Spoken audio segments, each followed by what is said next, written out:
The rain drummed gently against the tinted windows of the sleek black town car as Victoria Langley stared out at the gray streets of downtown Chicago.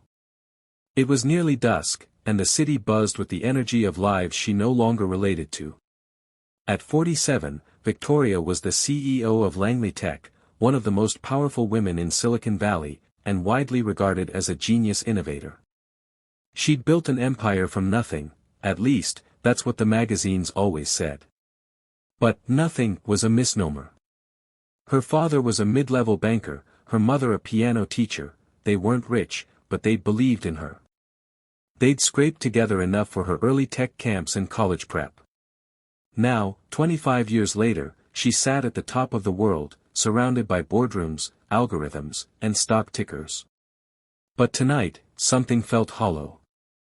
She was in Chicago for a speaking engagement, a keynote on the future of AI and the human spirit. The irony didn't escape her. Lately, the human part was what she felt furthest from. Her driver stopped at the corner near West Fulton Market, where she'd asked to be let out.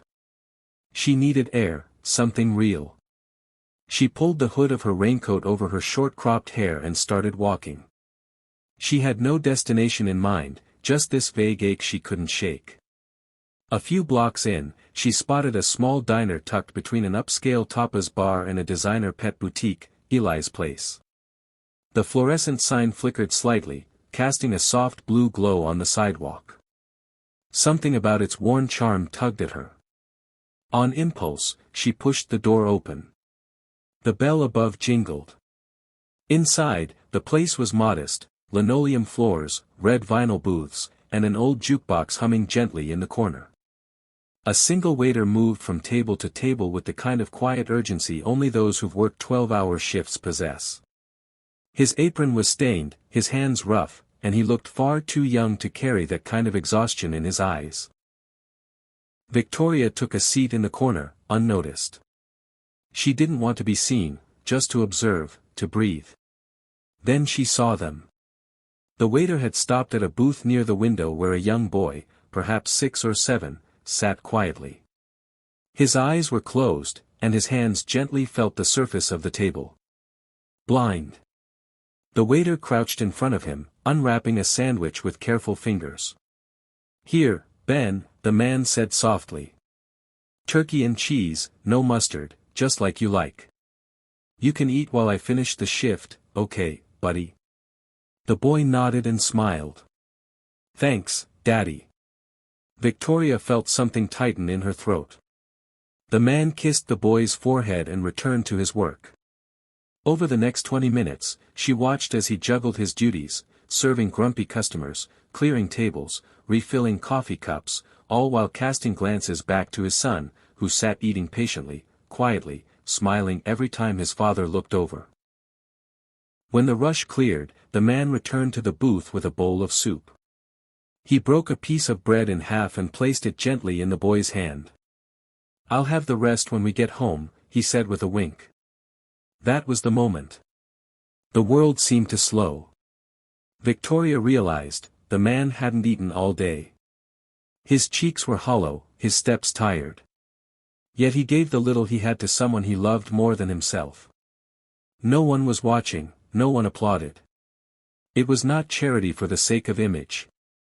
It was love.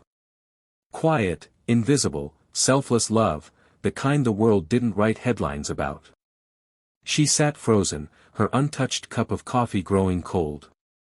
When the boy accidentally dropped his spoon, Victoria moved to help, but the father was there in a flash. He knelt, retrieved it, wiped it carefully, and placed it back into his son's hand, guiding his fingers with tenderness. "Always okay to drop things," he said softly. "We just pick them back up." Victoria blinked, and her vision blurred. Something inside her cracked wide open. All her boardroom decisions, her strategic moves, her quarterly wins, none of it compared to this father giving everything to his blind son in a corner booth of a forgotten diner. This wasn't innovation. This was humanity. She waited until the man finished his shift.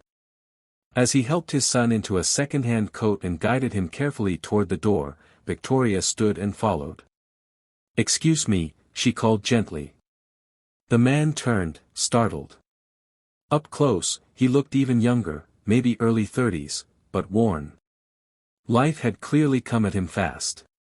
Yes, ma'am. Victoria crouched down to the boy's level. Hi, Ben, she said softly. The boy smiled. Hi.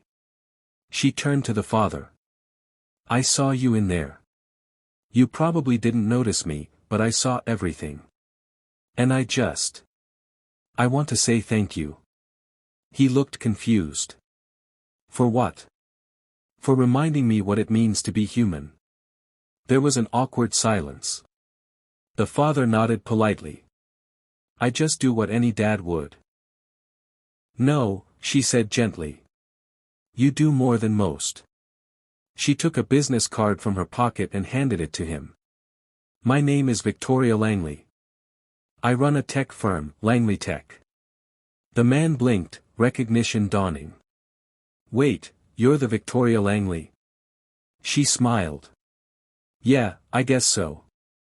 Listen, I don't do this often, and I hope this doesn't come off the wrong way, but, would you consider coming to work with us? We need someone to run our on-site cafe. It comes with a salary, benefits, and a daycare program. You could bring Ben. There's a school for the blind nearby, too. I'd be happy to cover the tuition. The man stared at her as if she'd spoken a different language. I don't know what to say. Say yes, she said, her voice trembling. Let me do something that matters. Tears welled in his eyes. I was just trying to feed my son. And that, she said, is the most extraordinary thing I've seen in years. He nodded slowly. Okay. Yes. Yes. She crouched again, brushing a raindrop from Ben's cheek. You've got a good dad, Ben. I know, the boy said simply. That night, as Victoria returned to her hotel, the rain easing into a soft drizzle, something inside her felt warm for the first time in months.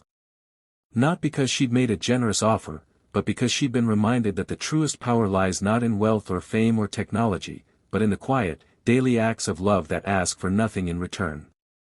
She rewrote her keynote that night. The next morning, she stood in front of thousands and spoke not of AI, not of innovation, but of a father and his blind son in a diner on a rainy night. She spoke of kindness, of unseen sacrifices, of what it really means to be alive. The speech went viral. But more importantly, so did the story of Eli and Ben. Langley Tech didn't just hire the man. They launched a new initiative, Project Second Sight, funding technologies for visually impaired children and hiring dozens of parents in need. Victoria made sure of it. And sometimes, on quiet afternoons, she'd visit the company cafe and sit with Eli and Ben, listening to the boys' laughter, remembering that rainy night when everything changed. Because sometimes, it only takes a moment, a dropped spoon, a warm sandwich, a father's quiet love, to change a billionaire's heart and, through her, the world.